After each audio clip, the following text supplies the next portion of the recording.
Hello and welcome to, I think this is the third review of the week's training from last week. So yeah, let's go. Let's get straight into it. Pretty good week. So a total of like just over 66k. I had to change around the order of some of the sessions just due to like other life commitments, work commitments, etc. So on the Monday, I did the effort session first. I think I've sort of done the effort session a couple of times now on the Monday, and I have, and I'm sort of starting to enjoy that a bit more actually. Just get one of the faster sessions out of the way first. So it's 3 by 10 minutes at 10k race pace. I sort of had in my mind around like 3:55 minute per kilometre for this. Again, don't really know what my race pace is, but I sort of felt right, sort of about right. And I came in at a 3:56 average, and they were pretty steady across each 10-minute block. I think like one was 3:55, two were 3:56. Well, I'll put it on the screen actually, I can't remember off the top of my head. Stupidly, when I was planning my route, I planned a route that had quite a lot of gradual and steady incline, which of course just sapped like my energy a bit more than normal. And certainly before the start of the last 10-minute block, I'd just pegged it up like a really long, steep gradient hill, and even having the 2-minute jog recovery, that did sap me. That was towards the end of that last 10-minute block. It was actually quite tricky, but I got it done. It was a really good run, and yeah, certainly the first two 10-minute blocks, they weren't too bad. I think the last one felt a bit harder because of the gradient. And I think if I'd done that on a more flatter route, I don't think I would have sort of felt as or struggled as much towards the end of the last 10-minute block. But good session, challenging, which is what I wanted.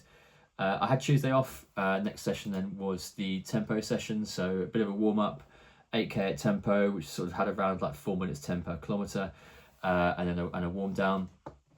So looking at the splits here, I ran slightly faster than 4:10, but the splits were really consistent. Only deviated between 2 seconds worth. So obviously the fastest was 4:05, the slowest was 4:07, and just a really nice consistent run.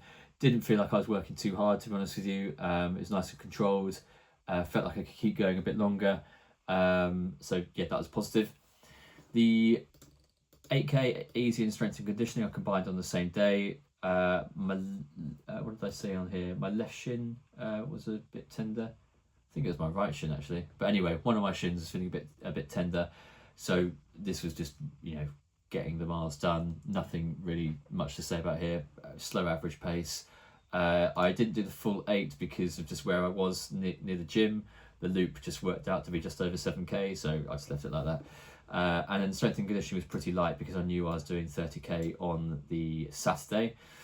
And then this run was really interesting because for this distance and for this pace, this was the most controlled and consistent my heart rate has been on that run. 137 BPM average is really controlled. Granted, I know like I had a max for heart rate of 151, but there are parts on that 30k course where I was going up really steep hills, and you're always going to bring your heart rate a little bit higher than it should do on an easy run on certain parts of that run if you're dealing with hills and inclines. But overall, it was a really comfortable run. Now I know looking at the lactate threshold tests and the zones and the paces, zone 2 actually the pace has me 7:47 to 5 minutes per kilometre. And the sports scientist actually said to sort of start at 5 minutes and then drop down to say like 4:55, 4:50. But when I was running, I mean, it was so comfortable. And I always check in myself, as I say, to make sure I'm not like working hard. And again, like with that heart rate, I just kept it like that because it felt really easy. Wore the Super Blasts as well, which just absolutely chew up miles for fun. It was a great shoe. And yeah, that was a really strong run. I finished it feeling like really strong, which is good. On to this week. So I'm filming this on Tuesday, so I've actually already done these 2 sessions here, but I won't talk about them now. The only thing I'll say is this was an absolutely banging run. I have the effort session tomorrow, so it's going to be 8 by 3 minutes at 10k race pace. So again, like 3:55-ish per kilometre, 60 seconds jog recovery, and like I said, we do that 8 times. So I've got tomorrow off, so Wednesday's off. Friday, again, just easy 10k, nothing much to talk about there. And again, the same distance at the moment, so 30k for the Saturday. I think that brings the total distance up to around like 70-ish k for the week. So again, slowly just going a little bit up. Next week, I envisage this will actually drop down quite significantly. No, that's a lie. This week will probably be, I think, just about the same, but it's only a couple of weeks until they've got the Great Yarmouth half marathon. So this week will certainly be very light leading up to that. But yeah, very, very good week. In terms of like updates on shoes, after doing a bit of research, so I'm predominantly a heel striker. I also overpronate, so I'm not the most natural runner. I ordered the New Balance SE Elite V5 as my tempo and efforts shoe. I'm a UK 11 and I always go one size up for all my running shoes regardless of the brand. That just seems to work for me. Even going to a UK 12 in a New Balance, they were too small, so I've had to send them back, and I'm going to try a 12.5. But I think they will be a good shoe for my efforts and tempo sessions. After trying them on, they were a little bit they felt a little bit less stable than the Sauconys, which I sort of thought they would be.